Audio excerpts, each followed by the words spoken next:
Hello all, welcome to VNC channel. Today we are going to explain Unit 3 motion in a plane. Actually I have kept the Unit 1 and Unit 2 videos earlier. Just if anyone have not seen those videos, just go through the Unit 1 and Unit 2, okay, so that you can understand my complete concepts. Okay, so let's move on to the video. So we are going to discuss today Unit 3 motion in a plane. Already we discussed Unit 2 motion in a straight line, right? So motion in a plane is also in that way only. This is also basic concept, but still it is very useful for examination point of view.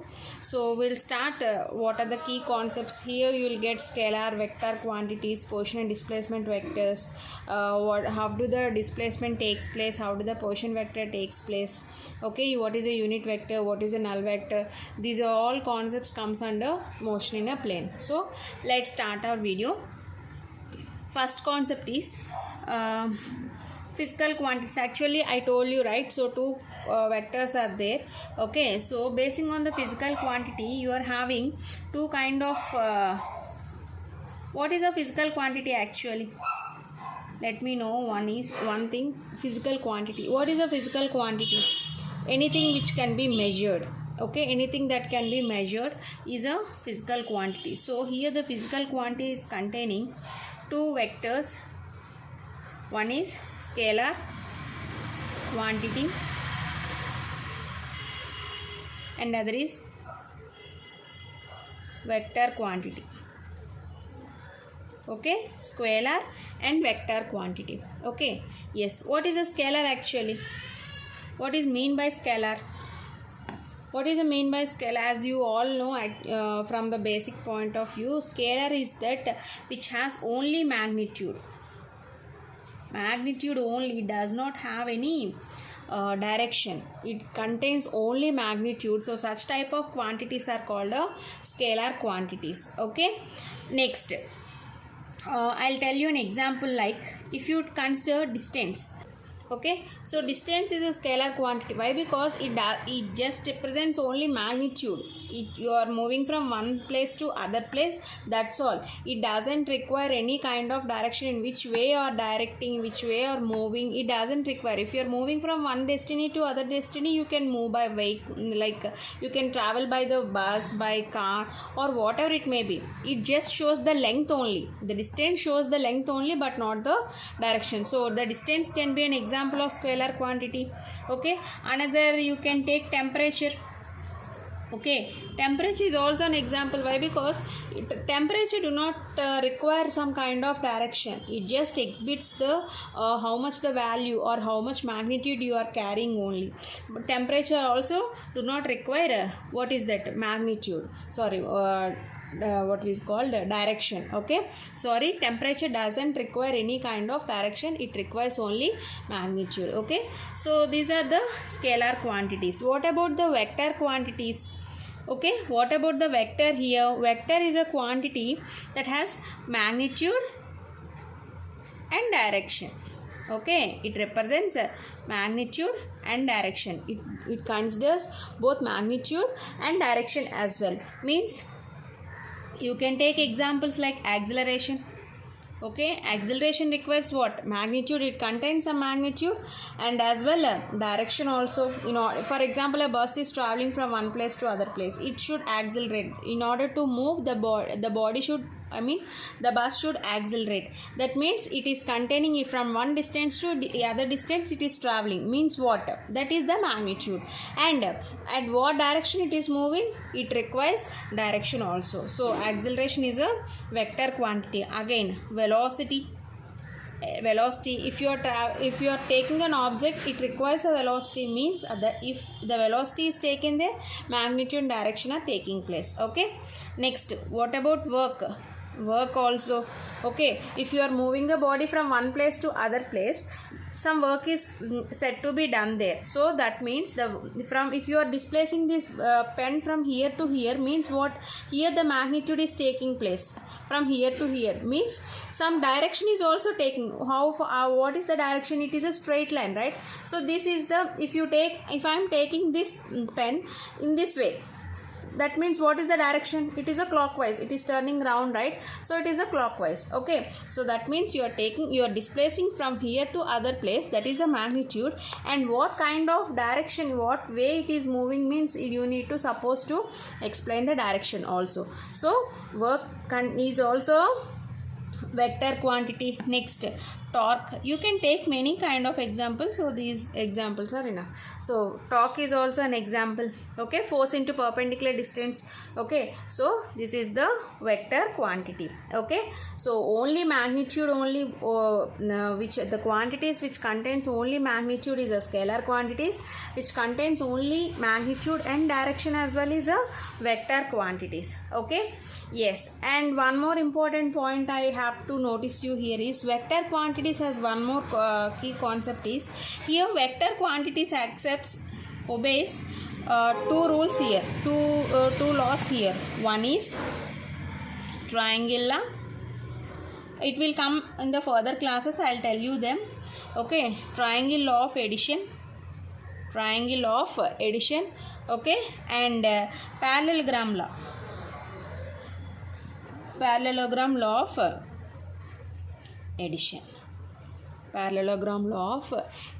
Okay, so here the vector quantity obeys two laws. One is a triangular law and other is the parallelogram law. Yes. Next concept is position and displacement vector. See, these are all concepts comes under very small things only, but the thing is that these are the basics for upcoming classes, so you need to concentrate more on every basic point here. Okay, so see, I am going to discuss what is a position and what is a displacement vector. For that we have to consider a diagram, one graph here. This is a x and this is a y axis. Okay, so here I am taking the origin point O. Okay, so see, I am just drawing here one point here, which is I am taking this point as P. Okay, yes. So let me explain first of all this. I'll explain the next. So in order to describe this position of an object, we have to choose one point P. Okay, we have to choose a point which is origin O. Okay, so from O, here I am displacing from point O to I am displacing to the point P. Okay, so OP is one distance here. OP is one distance. Okay, again I am just displacing from P to, again I am displacing from one place to other place. From P to I am taking this as a P dash. Is it clear for you? I am just taking a straight line from the origin. So that straight line will be the distance OP. Okay, again I am displacing an object from P to P dash. Okay, yes. So I am joining this with this P dash is also belongs to O, right? So I am joining this point here. I am joining this point. Is it clear? Am I clear to you?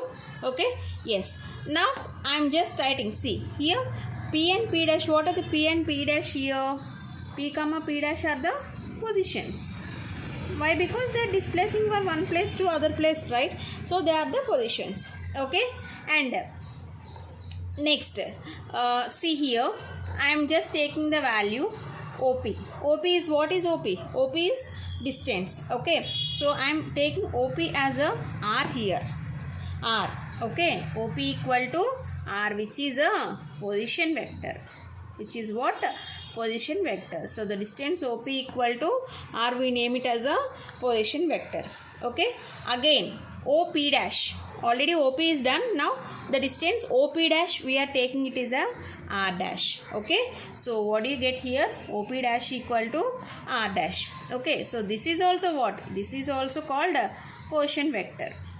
Okay, na? So this is also called a position vector. Next, another thing is there. PP dash. PP dash. What is PP dash actually here? It is a displacement vector. What is a displacement vector? It is a straight line. Okay, so displacement vector represents, it is a straight line which, what is that? It is a straight line with joining the initial and final positions. Okay, it is a straight line that joins the initial and final position and does not depend upon its path. Okay, so this is the main consideration of a displacement vector. What is a displacement vector? It is a straight line. It is a straight line joining what? Initial and final. Initial and final positions, and does not depend upon the actual path considered. Actual path consider. Very most important. Displacement vector, basically we just confuse with the displacement vector and the distance, but the thing is that distance is a one certain way. Okay, so if you taking OP, so that is the distance, but the displacement is from where place to initial and final positions. It is joining all the initial and final. Again, if you take a value here, if for example A, B, okay, so this is the initial, this is the final. Again BC, so this is the initial and this is the final. So where does it, if you notice that what is a displacement vector means A, from A to B, B to C, this is the whole thing is the displacement. What about the distance AB, BC? Okay, so the whole way is taken here, right? So the whole area is the displacement, but what is the distance you are taking from A to B is a distance, B to C is a distance. Clear? The actual distance or actual path that you are covering, complete whole path, is the displacement. This concept already I have discussed in the previous unit 2. Okay, so just go through that unit 2 so that you can understand my clear cut explanation in that concept. Why? Because I have told you what is the distance, what is the displacement, what is velocity, acceleration, and all concepts I have done that in that unit. Okay, so just go through that, and so that you will get understand what I am teaching you right now. Okay, so the displacement vector is what? It is a straight line joining initial and final positions, and it does not depends upon the actual path. So this is the main consideration that you are supposed to see. Okay, yes, this is the position and displacement vector. I think you have understood the concept. Okay, next we'll discuss about the equality of vectors. Okay, yes, what I told you, equality of vectors. Am I clear? So what about the equality of vectors here means? So the name itself is containing. Equality means it should be equal. What should be equal here? Which has the same magnitude and same direction. Okay, you are discussing this concept is all about the magnitude and direction. Main concepts are the magnitude and the direction. So you need to suppose to explain magnitude. Okay, so when the magnitude is equal and direction are equal, so then the equality of vectors takes place. Okay, two vectors, I am writing the definition. Two vectors are equal if and only if they have what? Same magnitude and same direction. Am I clear to you? If and only if they have the same magnitude and same direction. Okay, for example, I'll take an example. See, I am drawing, okay, two straight lines. Name them as a OA, and this is a OB, and this is the P is the position vector of OA, and Q is the C. Please remember here, this is the P and Q are the position vectors of OA and OB respectively. Okay, so here you can notice that C, it has the same magnitude starting at the same point of origin, and they have the same magnitude. So these are called what? Equal vectors. Okay, so one more example. If you consider this one, example 1, 2, this. Okay, again P, Q, R, PS. Okay, P and S. Okay, so A, B. So these are having the same magnitudes, okay, and direction as well. So this is called as also, this is also called a equal vectors. One more example. I am taking OP and OQ. Okay, so if you consider in this way, so see, you don't have any certain direction. Okay, so the direction is in the same, not in the same direction. That means it is not a equal vector. Okay, it is not supposed to be an equal vector, it is an unequal vector. Okay, so this is what you can compare. If some question is given to you, you can identify easily which has the same magnitude and direction only, if and only it is called a equality of vectors. Okay, so this is called equality of vectors. Next, getting into the multiplication of vectors. Okay, what is multiplication of vectors? Multiplication of vectors, this is also, if you are taking a vector A, okay, multiplication of vectors.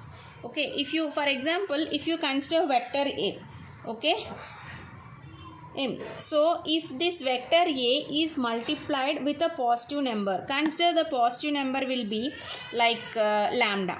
Okay, that positive number will be lambda, so it gives the magnitude.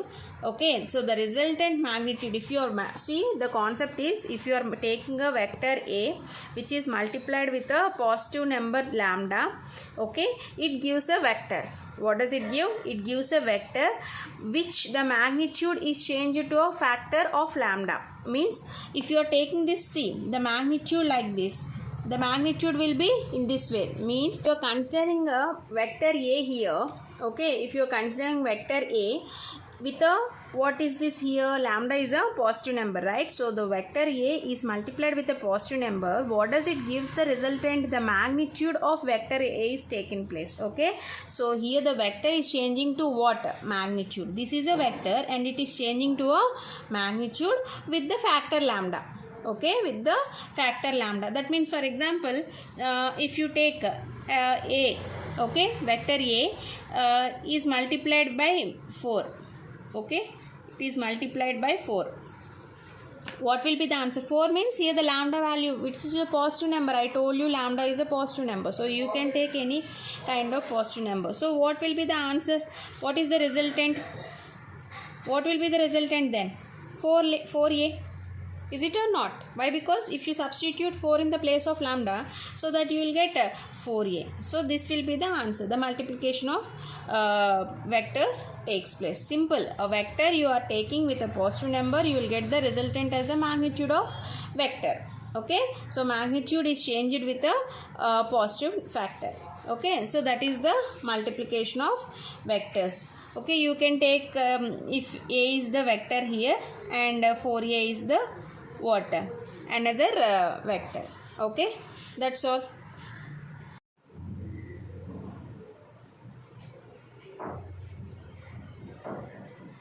Okay, next concept is addition of vectors. Addition of vectors. What is addition of vectors? For example, if you take two vectors, one is A, okay, and other one is B. Okay, see, you have to concentrate on the direction as well here.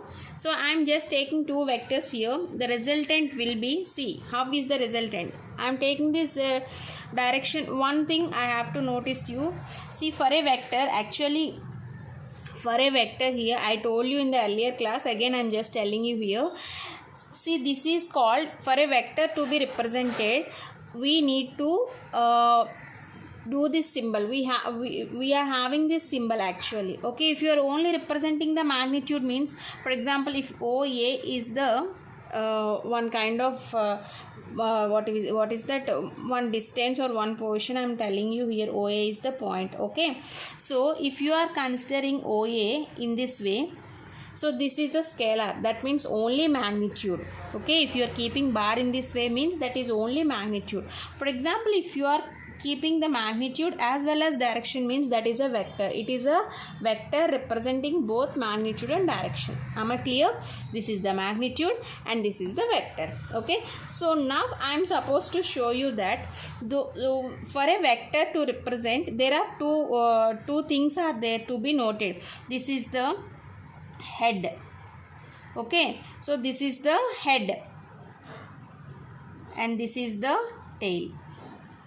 This is a head and tail. So for a vector to represent, 2 points are there, right? So which is on the left and right. The left side will be the head, mean first terminal point, we name it as a terminal point also, and the end point is the tail. Okay, so you have to join the head to tail to head, again head to tail. Okay, so now you are going to join in the addition of vectors. We have to join from head to tail to head. Okay, see, I'll do in that way. So in what direction A is taken? In this direction, right? So this is A and this is O. This is commonly the point of starts with a point O you are taking. Okay, again, so here see the vector B. The vector B is in what direction here? Actually in this way.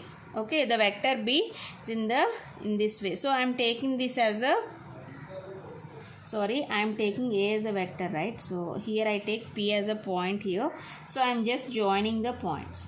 Okay, okay, now I am just joining the point. So here OP is a segment. I mean OP is a vector, which is A is a position vector, and PQ is another vector. Okay, yes. So what will be the resultant then? Resultant is represented by the R. So if you take a Pythagoras theorem, it is represented with as a plus B, right? So I can take A plus B. Okay, so resultant vector will be A plus B. So this is called the addition of vectors. How many vectors you take place, it don't have any problem, but the thing is that you need to add all of them. Okay, so the vectors that are arranged, I am telling you the definition. See, the vectors, whatever the vectors you are taking, they should be arranged from head to tail. Okay, they should be arranged from head to tail. That portion is called a head to tail method. We name as a head to tail process under. So head to tail method. Head to tail method. Okay, so if you are considering two vectors and the resultant forms three sides of a triangle. Okay, you are taking two vectors, but the resultant you are getting as a three sides, third side along with the third side of a triangle, right? So I am writing the definition, then you will get to understand. The two vectors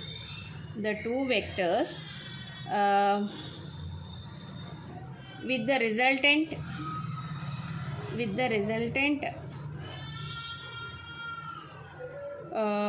resultant forms three sides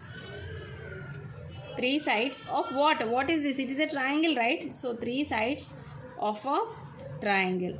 So this method is called, what is that? Is called as a triangle method of vector addition. See, here two concepts are arriving. One is vector addition and second one is the resultant vector. What kind of form is this? It is a triangular form. So this is a triangular method of vector addition. So you are taking two vectors, the third side is representing another vector. So these three vectors combines to form what? Triangle method of vector addition. That's all.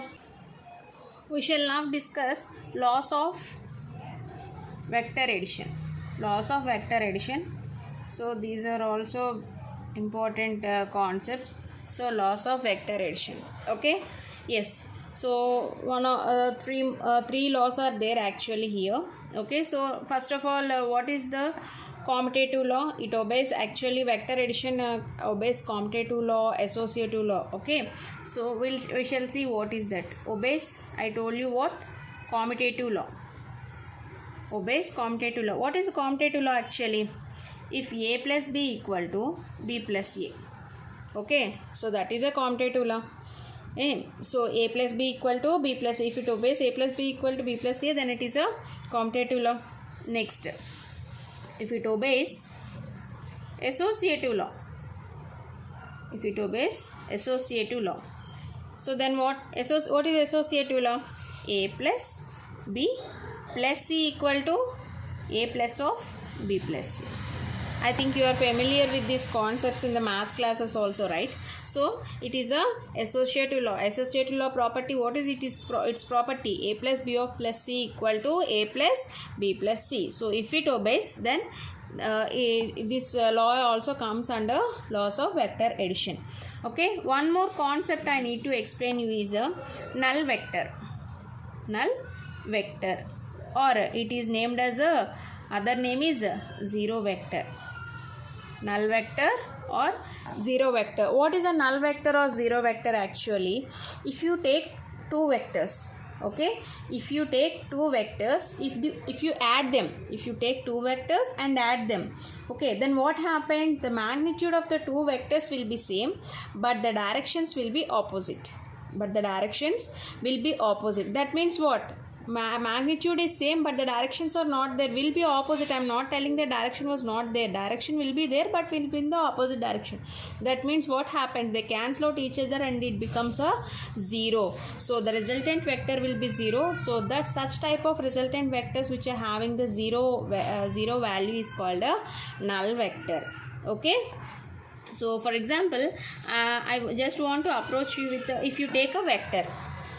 If I tell you example, you'll get a clear-cut explanation. So I am taking a vector. What I am telling you, if you are taking two vectors, okay, I have taken two vectors. I am just adding them. Okay, I am just adding them. Two vectors I am taking. I am just adding them, both of them. Okay, so what will be the resultant here? What is the resultant here actually? We are getting is that both magnitudes are same. Here A has a magnitude equal to that of another a vector value, okay, magnitude, but I am taking that direction is different. Direction is different means minus a. Okay, so A has a positive direction and minus A is another negative direction. Okay, so I am telling what will be happen, plus A minus A will get cancel each other, so the resultant will be 0. So this is the null vector. Am I clear? You take the vectors which have the same magnitude, but the direction will be opposite. You please notice that the direction will be there, but it will be in the opposite direction. Okay, so that will be a null vector. Okay, next if I take if I take a 0 here, what do you get here? A vector. If you are adding with, I am just telling, if you are adding with A, so you will get a value. If you take a positive value with a 0, if you if you multiply a positive number with 0, you will get a 0 value. Okay, again if you multiply with another value, you will get a 0. So these all comes under 0. Okay, 0 has a magnitude of what? 0 only. Okay, whenever if you are taking like this, it is not a null vector. If you are taking only the resultant will be a 0, so that is called a null vector. Am I clear to you? Yes, so this is a loss of vector addition. Yes, another small concept is there, subtraction of vectors. Subtraction of vectors means what? Subtraction of vectors means the difference. If you take two vectors, A and B are the two vectors, right? So you need to take a difference here. So if the difference is taken, then you will get the answer difference only. Okay, means the subtraction takes place. The difference of two vectors A and B gives the sum of the vectors actually. If you are taking means one vector in the positive and one vector in the other way. Okay, but if you take the value, if you add them, you will get the same. Okay, so this is the subtraction of vectors. Okay, so this is what all we need to concentrate on this vector addition. So from up to this basic concepts I have told you from the textbook itself. So what is the addition, what is a vector addition, what are the vectors, what are the scalars, okay, what is the position and displacement, yes, what is the position and displacement vectors. See, very most important concepts are these. Why? Because I'm noticing you every time is that the basic concept, we basically feel that it is a basic concept, we know everything, but the thing is that we don't know anything actually. We have to concentrate only first on the basics only, so that you will get into the higher concepts. Okay, so this is what all about loss of vector addition, null vector, zero vector.